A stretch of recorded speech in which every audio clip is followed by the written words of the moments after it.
Olá pessoal, meu nome é Raquel, sou hobbyista de aquário marinho e hoje eu vou falar um pouquinho com vocês sobre os tipos de aquário. Roda a vinheta!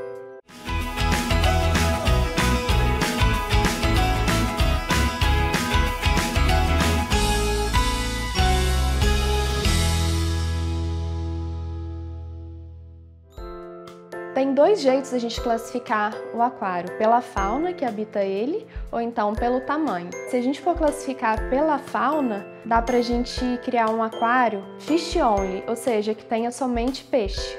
Porque tem peixes muito bonitos, porém, peixes que comem coral, peixes que comem camarão, anêmona. Então, tem gente que gosta de ter só o fish only.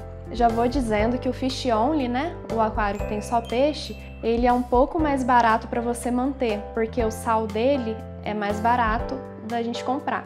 Tem também o aquário de corais, ou seja, um aquário feito mais pra gente curtir coral. E se tiver algum peixe, é mais para fazer um controle de uma praguinha ou outra, por exemplo, da família dos Surace, né?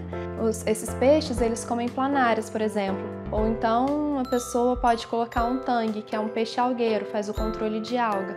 Mas é um aquário voltado para quem curte mais coral mesmo. E também tem um aquário de Recife, que é o mais popular, que é um híbrido aí, né?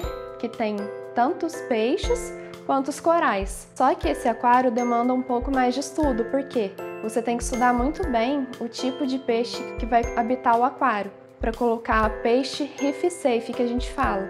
Peixes que não vão predar corais nem anêmonas e que vão poder habitar todos juntos numa boa. Tem os tipos de aquário também que a gente separa por tamanho. Por exemplo, tem os pico reef, né?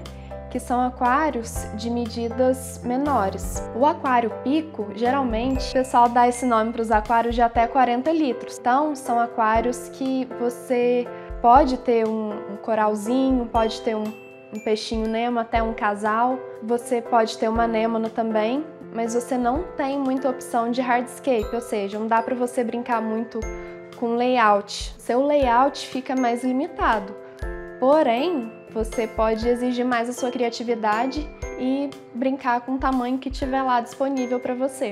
Também tem os aquários nano, que são os mais comuns para quem está começando o aquarismo.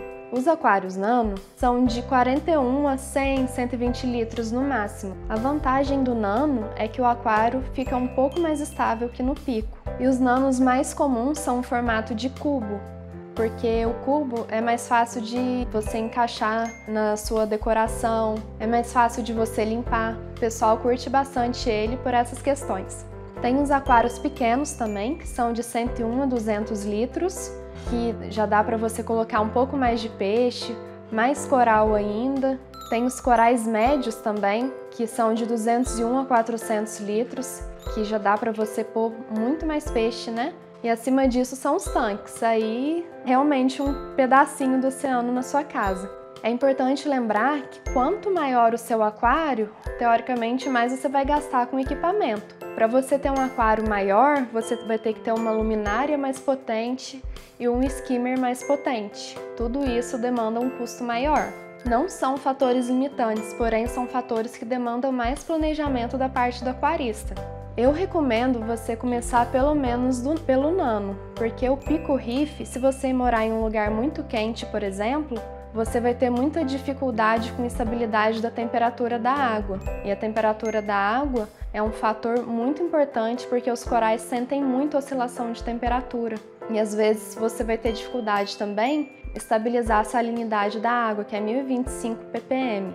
Se a água evaporar muito, além de ter a questão do nível da água, por conta da bomba de circulação, recalque e tudo, você também vai ter um problema com a salinidade. Então, se você quiser um pico reef ou um nano reef e morar em um lugar muito quente, já digo para você montar um sistema de eclusa por gravidade ou então um sistema de eclusa mesmo que você compra nessas lojas de aquário no Mercado Livre, é bem acessível e tranquilo de montar. Para você montar o seu aquário, ter um cuidado com ele e poder evoluir o seu hobby com cuidado, carinho, dedicação e excelência, você precisa investir nessa listinha aqui. O primeiro passo é o deionizador. Se você tiver um pico ou um nano, um deionizador vai te atender. Se você tiver uma litragem maior, recomendo um RO para você, porque o deionizador ele cumpre o mesmo papel que o RO, porém o deionizador vai filtrar a água gota a gota, então o tempo que vai demorar não compensa. O deionizador vai remover todos os sais minerais da água, o que deixa ela quimicamente pura, deixa realmente só H2O, porque essa água de torneira que a gente usa tem cloro, flúor, vários outros metais, alumínio, e tudo isso faz mal para os corais, para os peixes. Então, se você quiser realmente ter uma água boa, você vai precisar de pelo menos um deionizador. Se você não investir em uma água de qualidade logo no início, você vai sofrer muito com algas, cianobactéria, que são coisas normais que tem na ciclagem, porém, passando os primeiros meses, isso tudo cessa se você tiver uma boa água. É importante você ter também o TDS. TDS é uma caneta que vê o total de sólidos dissolvido na água. Então, assim, para você ter uma água de qualidade, você tem que ter o deionizador, mas para saber se ela filtrou mesmo tudo que deveria, para ver se as mídias filtrantes estão em dia, você tem que conferir isso na canetinha TDS. A caneta TDS tem que estar em 000 ppm. Se ela não estiver zerada, o limite é 003 ppm. Lembrando que não dá para saber qual mineral que tá lá, mas você tem que saber que tá zerado, para saber que a sua água tá pura. Toda vez que você deioniza a água e faz a troca parcial de água, que a gente lê muito que o recomendável é 5% de troca parcial de água por semana, é importante você aferir essa salinidade com refratômero. O refratômero mede a quantidade de sal dissolvido em água e o preconizado no aquário marinho é 1025. Assim como no aquário de água doce, é muito importante você ter um termômetro para saber a temperatura do seu aquário. O aquário marinho é 26 graus, a temperatura ideal dele podendo chegar até a 28. Em mudanças drásticas de temperatura, os corais sofrem muito. Então você tem que estar sempre atento à temperatura para ou esfriar a água com cooler ou então esquentar a água com o termostato. Você também vai precisar do skimmer. O skimmer é o escumador de proteína. Todas as substâncias que são residuais do aquário vai parar no skimmer. Então ele escuma a proteína e ela em forma de bolhas vai subindo e vai para o copo, que tem que ser sempre limpo, né? Nas manutenções ou quando sujar. Quanto mais peixe você tiver, mais o seu skimmer vai sujar. E é importante você também comprar os testes de aquário marinho, pelo menos o cálcio, magnésio e o KH. A bomba de recalque é de 3 a 5 vezes a litragem do aquário, porém no aquário marinho o pessoal recomenda de 10 a 20 vezes. É importante também você ter uma bomba de circulação para quebrar a tensão superficial da água e também para dar mais movimento nos seus corais e na sua anêmona. Além da bomba de circulação, ajudar na questão de movimento no substrato, o que ajuda a não dar tanta alga.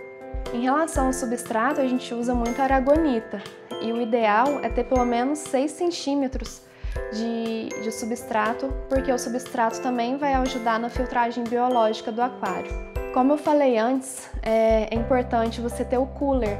Se você montar o seu aquário no calor, eu já digo para você comprar o cooler. Se você montar o seu aquário no frio, é interessante você já adquirir um termostato. Aí você pode esperar um pouquinho para comprar o próximo. Você também vai precisar montar o seu hardscape, né? Que é o substrato e as rochas, então você vai precisar de rocha também. A quantidade de rocha tem uma regrinha que o pessoal usa, que é aproximadamente 1 kg de rocha para cada 8 litros de água. Porém, quanto mais rocha você tiver, mais vida você vai ter no aquário. Porque a rocha, além dela ajudar na filtragem, porque também as bactérias colonizam ela também aloja muita microvida, macrovida. No decorrer do seu aquário, né, da vida do seu aquário, você vai observar que vai surgir tipo camarõezinhos na sua rocha, que são os mises, copépodes, e tudo isso os peixes se alimentam, vai brotando muita vida das rochas. Em relação ao substrato, eu uso no meu o Aragonita Samoa Pink. O substrato reduz o nitrato do aquário e ajuda a estabilizar o pH. O substrato também ajuda na filtragem do aquário com as bactérias. É muito importante também você adquirir um sal de boa qualidade, o sal sintético, porque no aquário marinho você vai usar o deionizador em 2 momentos. Para fazer água para reposição do aquário, porque evapora muita água, e também vai ter que fazer água no deionizador para as TPA, as trocas parciais de água, que o pessoal preconiza 5% por semana ou 20% ao mês. Eu não recomendo fazer a TPA mensal, e sim semanal, porque no início os parâmetros oscilam muito, a filtragem biológica ainda está sendo feita, então assim é muito instável ainda. Então, se você tiver um pico ou um nano, obrigatoriamente você vai ter que fazer a TPA semanal. Ou então você pode ter sérios problemas aí com alga, cianobactéria, que a gente vai falar mais adiante. É importante você saber que, assim, na bordinha do aquário, às vezes junta um pouquinho de sal. Então, o pessoal não gosta muito de usar tampa de vidro. Quais as opções? Você pode ou fazer uma tela mosquiteira para colocar a tampa, porque às vezes os peixes podem vir a pular, ou então fazer uma tampa de acrílico, né? Que tem um pessoal aí que já oferece esse serviço. Então é isso, pessoal. Espero que vocês tenham gostado. Hoje eu falei um pouquinho sobre os tipos de aquário, o que a gente precisa de adereços a mais aí pra gente ter um aquário bem cuidadinho, bem assistido. E, por favor, deixa o seu joinha aí, salva, compartilha e obrigada. Valeu!